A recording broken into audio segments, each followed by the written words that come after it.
felt like, kind of a secret no one knew about. It was just a small kind of select group of friends that hung out, listened to, all the demos from American bands and whatever. We were tape trading a lot, just really trying to get our hands on as much music as possible. And whenever you hear something great, you just walk over to your friend's house and you're like, oh, listen to this shit, this is amazing. And then there were a few shows, like some of the early bands like Grotesque that later became At the Gates. They were like one of the first bands who did proper shows that were kind of with production, and they had inverted crosses and satanic imagery, which was really, really cool to us because we were young, And then as we started playing, some other like friends started like playing guitar as well, and formed bands, because we felt like there was tons of great music out there, but there was something kind of lacking, or at least let's try to make something original. Let's try to make something different from all the other bands that we were listening to. And it's just a really, really exciting time, even though it was just, you knew every musician in town pretty much that was into, some kind of metal. Mm-hmm. And all of the shows that we did were, together, and it's like, and there were perhaps like 40, 50 people at every show. But that was cool, it's good enough, Where would you guys play at? Just, youth centers. There was one venue. It was called Valvet, which was tiny, but that's where everybody played. And we had our first show there. Like all the bands had their first show there, pretty much. And the guy who ran it still books our shows to this day. Oh yeah. So it's really cool. And that's the place where we hung out. I saw Carcass there. Some of the cool bands like Godflesh and because they sometimes brought international bands, and it was really rare, but at the same, and that's we hung out in the stairwell of the venue, changing demos and cassettes and live tapes and stuff like that with our friends, drank beer, hung out, and that's where the whole scene started, really. I watched this interview with you, and you were talking about how when you guys first started mixing melody with death metal, people just didn't understand it at first. No, it was, I guess we were too melodic, people thought. A lot of our friends who were like really traditional death metal guys or black metal guys, they were like, no, you can't do this. We had clean vocals, we had keyboards, really kind of a ballad on our first album. It was like, you shouldn't do that. And we were like, anything to be original, anything to be different from the norm, We had lyrics that didn't deal with death and destruction and horror and whatnot.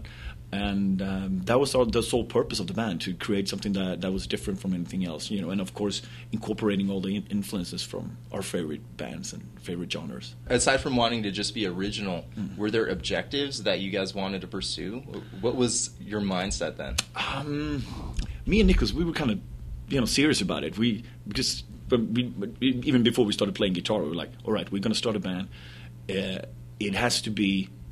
It should be melodic, and it should be aggressive. It should be, Creator meets, Helloween, whatever, with like Morbid Angel drums and stuff. It's that kind of thing. And lyrics should be, really serious and poetic, and and nothing like the other death metal bands.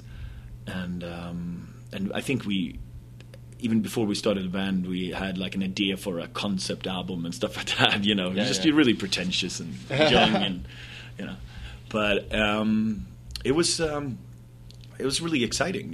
We started out as just a joke band before we even knew how to play. And once we realized we can actually play songs, we changed our name to Tranquility, and then we rehearsed for hours and hours every day for years before we felt like we were ready to record something. So at what point did it become more of a serious thing where you wanted to take things onto the road? I know your first record came out in 93, the first one. It was in 95, I think, that we because then we signed to Osmose, and there was like a bigger label, and they had the means to like put us on the road, and that was our first tour. And then we realized like this is something that we could keep doing. This is fun. This is amazing. And we had a blast touring for the first couple of years there, and things really picked up. Like with the gallery at 95, a lot of things started to happen. So that's when we realized that we can actually do this for a living. What was going through your head during the first tour? Oh, yeah. We were just, fresh and new, and we toured with 6 Feet Under, so they were experienced guys, So they pretty much took us under their wing and taught us how to behave on tour and what to do and what not to do and stuff like that. So it was actually really cool, like a great first experience for a tour. Are there moments of that tour that just stand out? Oh, mostly drunken stories and being stuck at the borders, for 3 days with, Chris Barnes and the guys, sitting in a bus watching Point Break till it broke. Actually, we had only one movie with us, and that's all we could do. We were stuck there for 3 days without having a show, and we couldn't move. Switzerland rules and stuff like that, just stupid things. And also just playing Amsterdam for the first time, and we realized this life is perhaps not as luxurious as we thought, before we started, and we realized that you had to kind of get into the right mood to be on a tour to be able to handle it, because we were young and we just partied till the sun came up every night, and then we realized that perhaps not a good idea. We need to do a proper show too. So what kept you motivated to continue touring? Because things kept getting better. Like with each tour, we could do bigger and better shows, and we learned. We got more professional and more kind of. We knew our stuff better, and I think we did better and better shows. Mm-hmm. So that was the motivation, to just be better and to do bigger and better tours and shows and stuff like that. Plus, just going out on the road is fun in itself. You go out with your best friends, you party, and you see the world.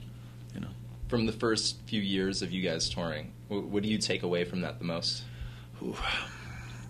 I think we made a lot of really cool friends those first years. I think that's something that people that we still hang out with and see, and also we learned so much about just how to behave on tour and what to do and how to kind of carry yourself, whatever. And I think that was most important. And we got to hang out with some of our favorite bands, and see amazing cities and cool venues and all that. So that was. Like every day was like, holy shit, what are we doing here? Wow, everything was new. So here we are, 20 years later almost? Mm-hmm. And you look back, and there's been, 9 studio albums? Yeah. How do you constantly, or what pushes the boundary for you as far as musically to want to do different things? I think we constantly strive to better ourselves and to make that ultimate album, the album that we always wanted to do, make when we started the band. And it's a constant kind of struggle to get there, And with this new album, I think we're as close as we can. But hey, next time we're going to be even closer to it, I think. We love writing together. We really enjoy the creative process of creating an album together, the 6 of us. We like recording, and we love, coming out on the road to perform. So that's what really drives us, that whole thing. It's not about money or fame or anything like that. It's about making the best music possible and the best performances we can.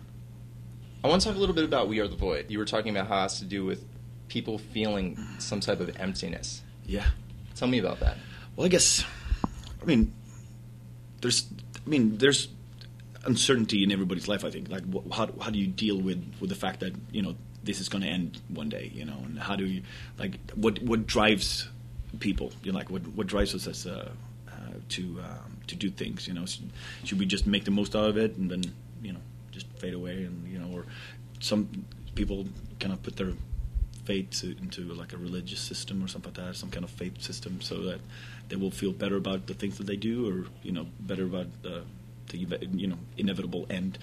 Whatever, and it's just something that you fill with all kinds of things just to make sense of the world and sense of the reality of not being here for that long, And so it's an album about death and loss and grief, most of it.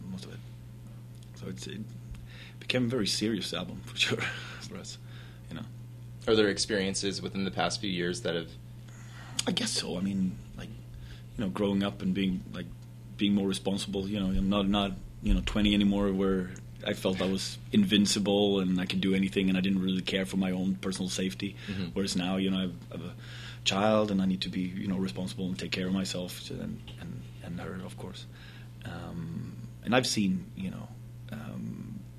death very, very close. I used to work with terminally ill people, and I've seen it very close to hand. But at the same time, and my view on it, like my take on is kind of from a kind of poetic standpoint. I'm an atheist. I don't really believe in anything like that. I just believe that we got to make the most out of what we have here, have as much fun as possible, create something that is worthwhile, whatever.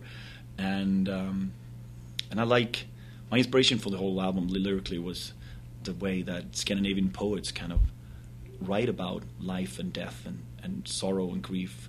And so I spent a lot of time like researching that and reading anything that I could find, pretty much, like.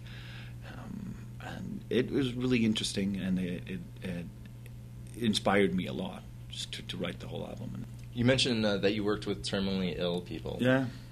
What did you do exactly? Oh, I was not a nurse, but one of the assistant nurses, where you just spend the last couple of weeks or month with patients like who are elderly and sick and stuff like that. So I worked a couple of years doing that, like back and forth, like in between tours.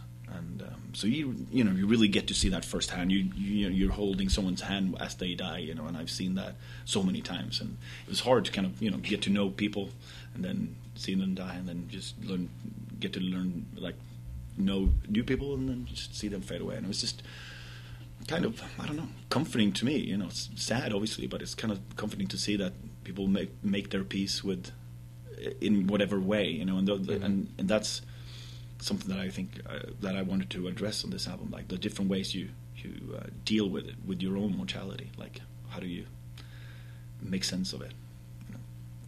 So how do you make sense of it? I don't know if I do. I really don't. I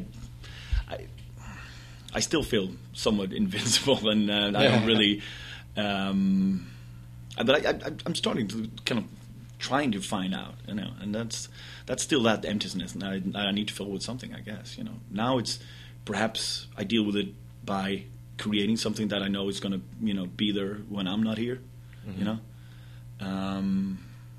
and of course I need to raise my daughter in a way that she'll be fine when I'm not here anymore. So I hope that it's enough. I don't know.